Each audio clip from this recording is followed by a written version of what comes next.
What's up, guys? DCK hitting you up with another video. This is going to be in two parts, kinda. Part one is the Royal Ramble. I wish I could do like a Howard Finkel impression for that. That'd be cool. Another edition of the Royal Ramble for the first part of this video. Just let's see what's been going on in wrestling lately. Let's see.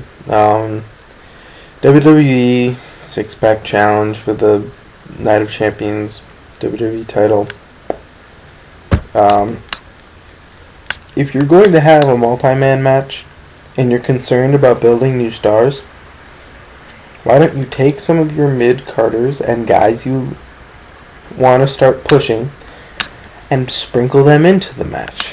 Which, okay, technically they're doing that with Barrett. But, you know, there are other guys that I'm pretty sure the WWE likes and wants to push, but they're just not doing that with. Instead, they're putting the champ, Wade Barrett, and four former multi-time champions, who have been in the main event scene more than they should. Well, Cena kind of needs to be there. He's the top draw. I understand him being in there, but really Edge, Jericho, and Orton, I could see Cena and Orton are probably the two that could be in there because of Sheamus and Barrett. Edge and Jericho can be doing something else, and Jericho does good with other talent on the roster. Edge usually does pretty decent with kind of other talents on the roster, so they could have done that, but no. And they could have put in, a Miz or a Morrison or what have you. You can put in a Daniel Bryan, even though it looks like they're going to put Daniel Bryan in the Miz. Cool, I'm alright with that. Unless they take him off TV for a while, which they might be doing because of all the indie dates he has to finish up. They might just take him off TV until then. Sorry, really just itchy in the nose. My whole face is kind of itchy because I'm trying to keep the facial hair for college and then trim it from there. Just the response I get. Really, public opinion on my facial hair. See what happens. So yeah, that's my problem with this six-pack challenge. But then again, they're loading it with people, and either that will do what the Fatal 4-Way pay-per-view couldn't do, or it'll do what the Fatal 4-Way pay-per-view did. And plus that pay-per-view got, I believe it was second lowest ever? Or like second lowest in like a while. So yeah. Sorry, South Park song. Let's see. TNA. Not Joe's coming back, yay.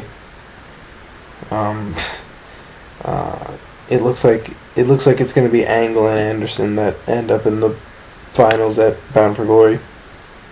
Two WWE guys in the fucking main event of a TNA pay-per-view. Shit.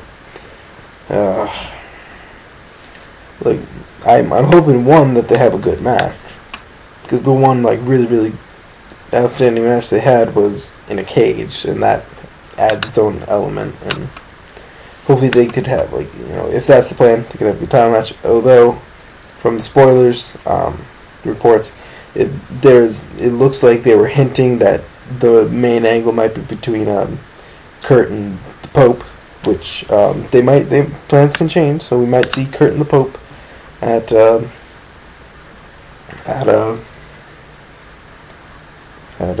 Bound for Glory, which I would be cool with. Yes, Pope's a former WWE guy.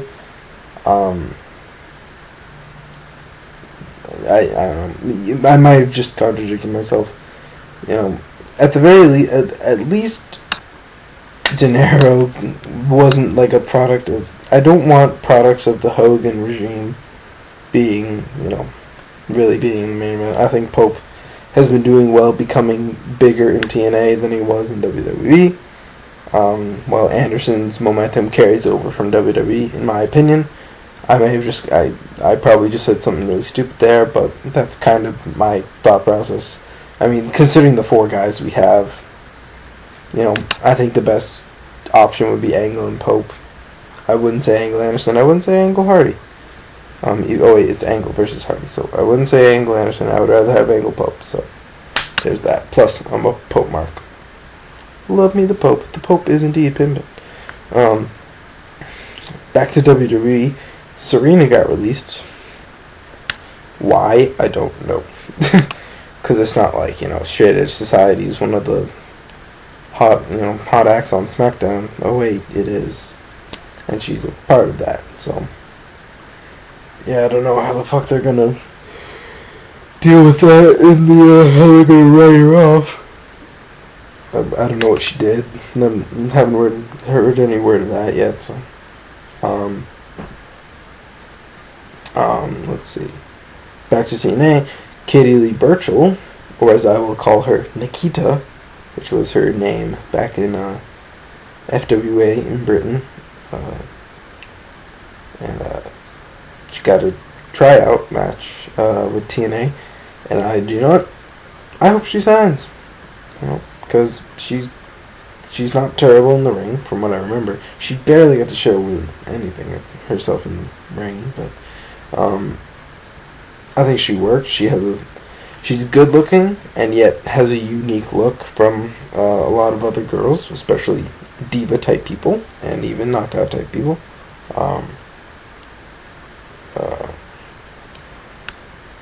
Yeah, she's really good looking in my opinion. I don't know if that's I don't know what that is about, but that's why. Sorry, a little unfocused, like I am in every video.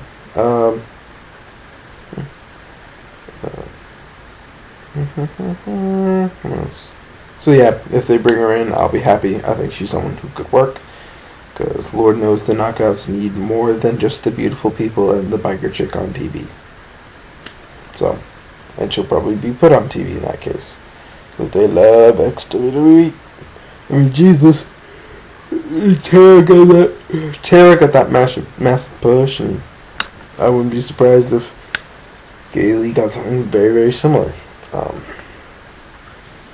Which again is TNA's kind of wrong stance on homegrown talent versus WWE rejects.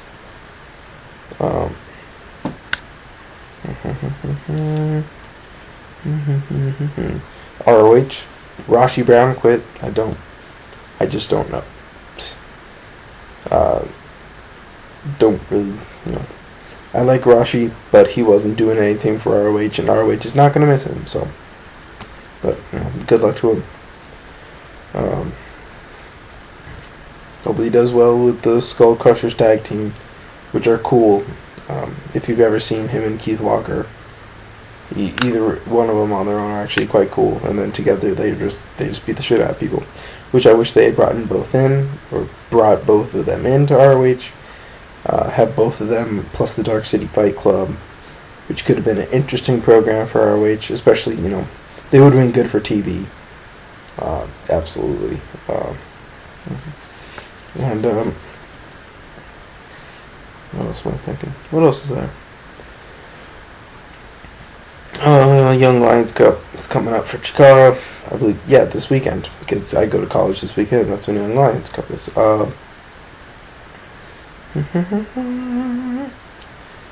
So it looks like the big. I think the two highlight guys are probably going to be Lince Dorado and Frightmare.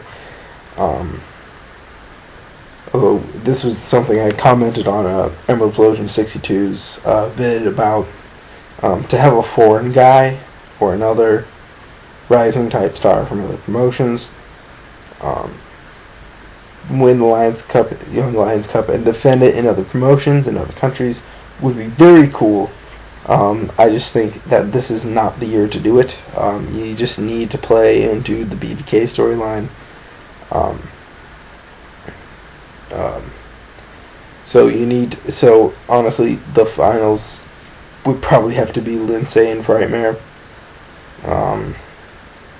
Although yeah, I think Gargano will probably go pretty far. Akira Tozawa, I think in another year I could see him. I would want him to win the cup and like defend it in Dragon Gate, which would be really, really cool when you think about it. When I think about it, I don't know about you. I can't read your mind. But yeah. So let's go Frightmare. It's crazy that someone from Chikara won a category of freaking Pro Wrestling Observer, which is with the Wrestling Observer, which is crazy. So good for Chikara and a good for Frightmare, who's crazy and just keeps learning. Like, you know, you look at a lot of Chikara talent, and you know they just kind of get better as they train in Chikara Wrestle Factory and do their thing, and it's good stuff. You know, and I've stated it a couple times on here that Chikara is probably my favorite promotion. It has been for probably since '09. Especially a little bit before I saw it live, I was really digging it.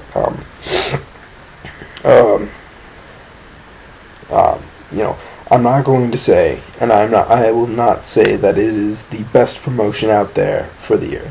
That's Ring of Honor. They've been putting on a whole lot of amazing shows, whole lot of great matches. Yeah. PWG's kind of iffy. I was hoping that they're going the route of less storylines, more kind of stack card type thing. I think they're under-delivering a little bit in my eyes, or what I expect. I'm a little bit disappointed in kind of what's being thrown out there.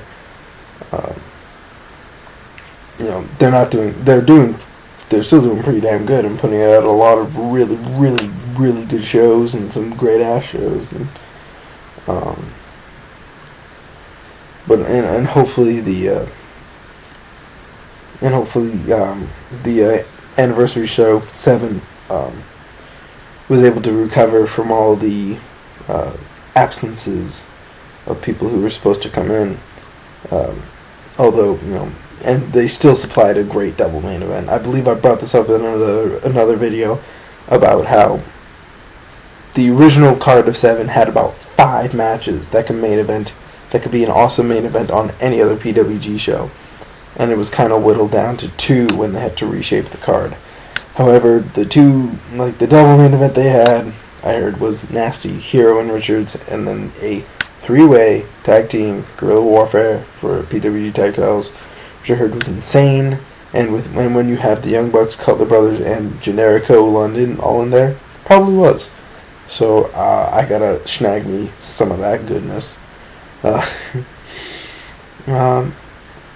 Okay, so it looks like I don't have much time, so I'm going to talk about the other topic I wanted to talk about in another video, which I'll probably record right after this, because I go to college very soon. So I want to get some videos out. This is like the final countdown tour, except with DoubleCrossKing, and I probably will be back very soon after moving in. Okay, bye. DoubleCrossKing. Stay classy.